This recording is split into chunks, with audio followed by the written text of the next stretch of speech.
It's Sunday morning. Your phone rings. You look at the screen. It's someone from your family. Maybe your mom. Maybe your dad. Maybe your grandma. Now, what do you say? What words do you use? In your own language, talking about family is easy, natural, automatic. But in English, maybe you know mother and father, but what about all the other words you need in a real conversation? Aunt, uncle, cousin, sibling, niece, nephew. By the end of today's episode, you will know exactly how to talk about your family in natural, everyday English. All the key vocabulary used in real sentences in a real story.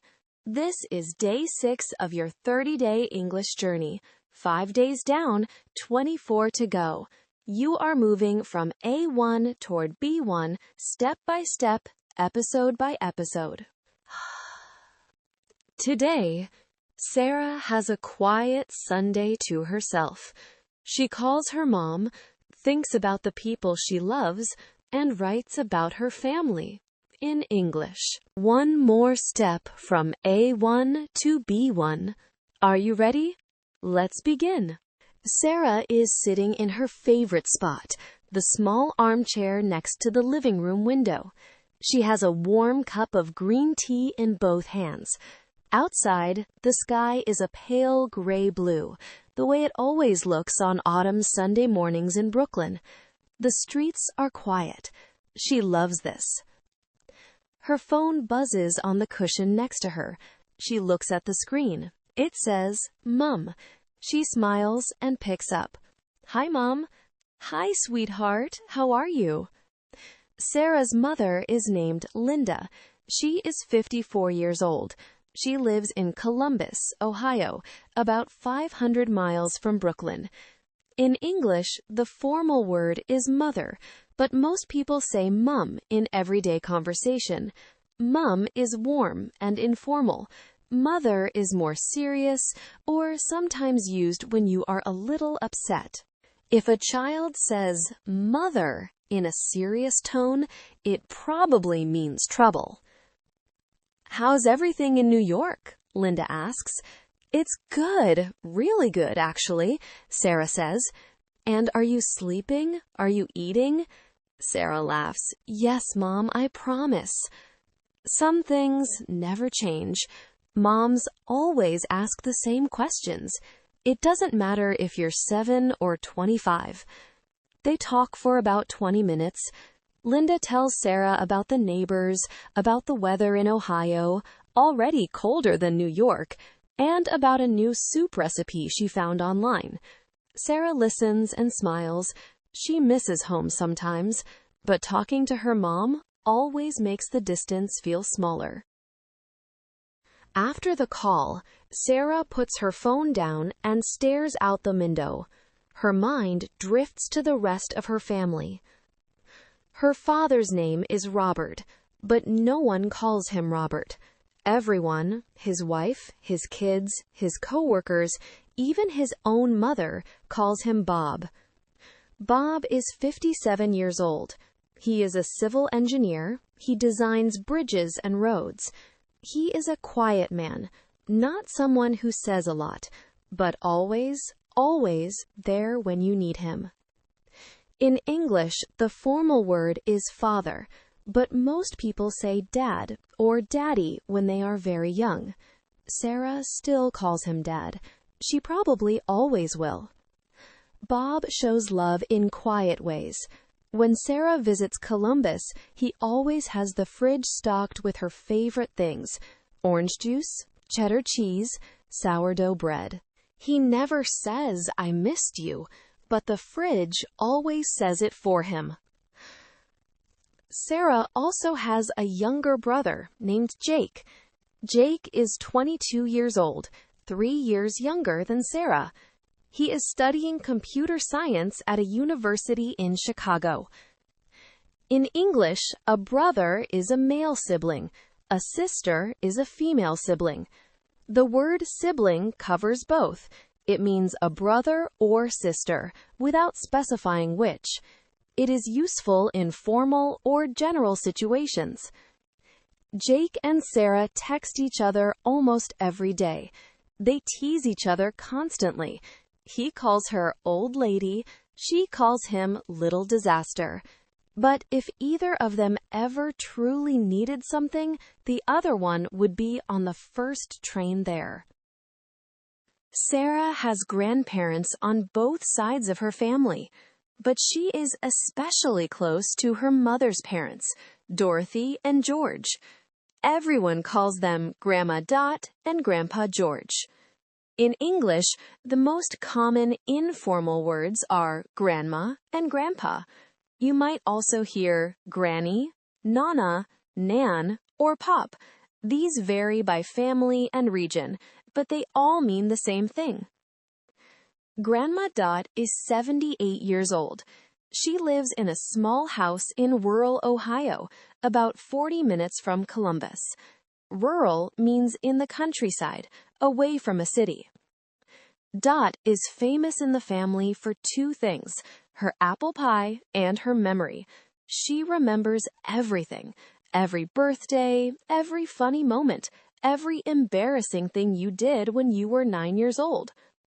She remembered that I once hid my broccoli in my sock at dinner, Sarah thinks. I was 6 years old. She still brings it up every Thanksgiving. Grandpa George is 80 years old. He is retired, meaning he no longer works. He was a farmer for most of his life. Now he spends his mornings in the garden and his evenings watching old westerns on television. He doesn't say much, but when Sarah visits, he always saves the best chair on the porch for her, and he always has a small bag of her favorite hard candy in his jacket pocket, every single time. Some people show love with words, Sarah thinks. Grandpa George shows it with a chair and a candy bag. I think that might be better.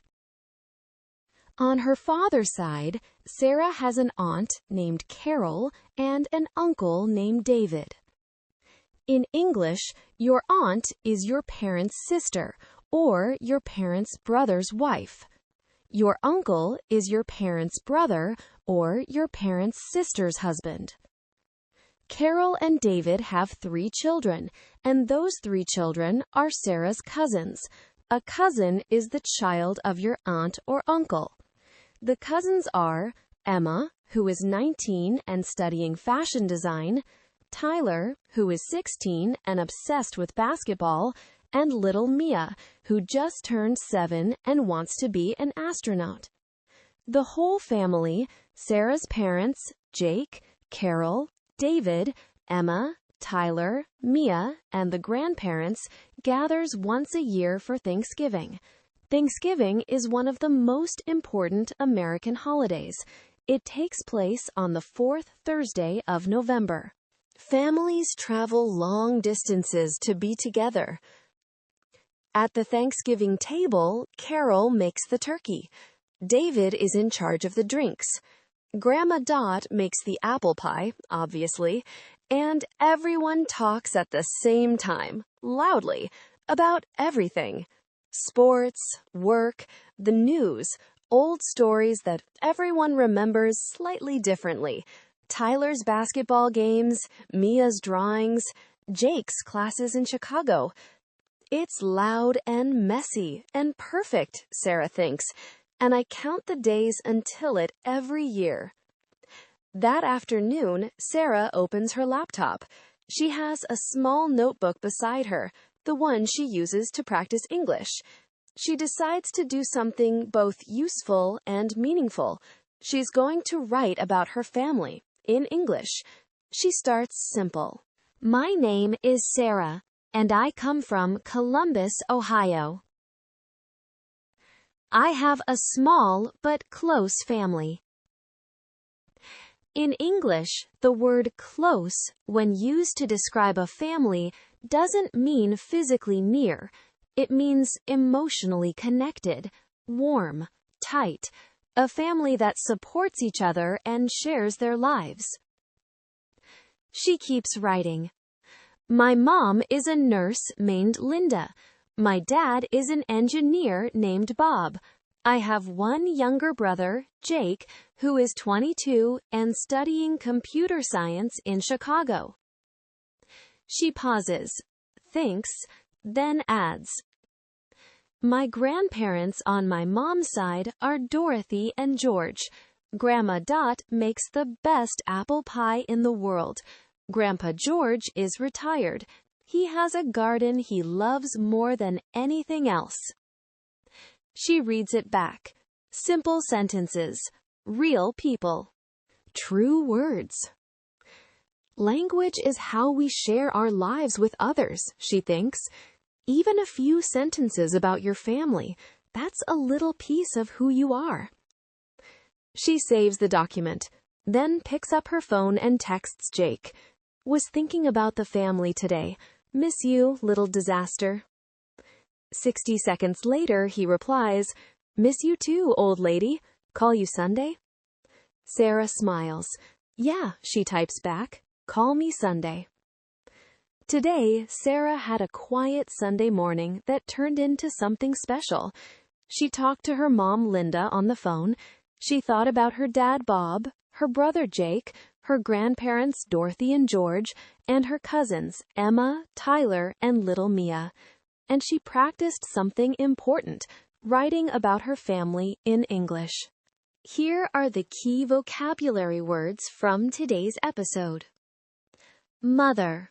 Mom. Your female parent. Mom is informal and warm. Father. Dad. Your male parent. Dad is the everyday version. Brother. A male sibling. Sister. A female sibling. Sibling. A brother or sister. Grandma. Grandmother. Your parent's mother. Grandpa. Grandfather. Your parent's father. Aunt. Your parent's sister, or your uncle's wife. Uncle. Your parent's brother, or your aunt's husband. Cousin. The child of your aunt or uncle. Niece. Your sibling's daughter. Nephew. Your sibling's son. Retired. No longer working, usually due to age.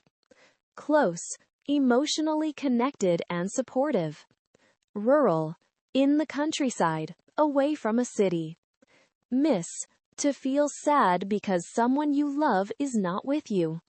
If you finished today's episode, type Day 6 done in the comments right now. It helps you track your progress, and I love reading your notes. Tomorrow is Day 7. We'll follow Sarah as she gets dressed for something special. Colors, clothes, and how to describe what you're wearing in English. Don't miss it. If you're enjoying this series, subscribe so you never miss an episode. New video every day for 30 days. See you tomorrow.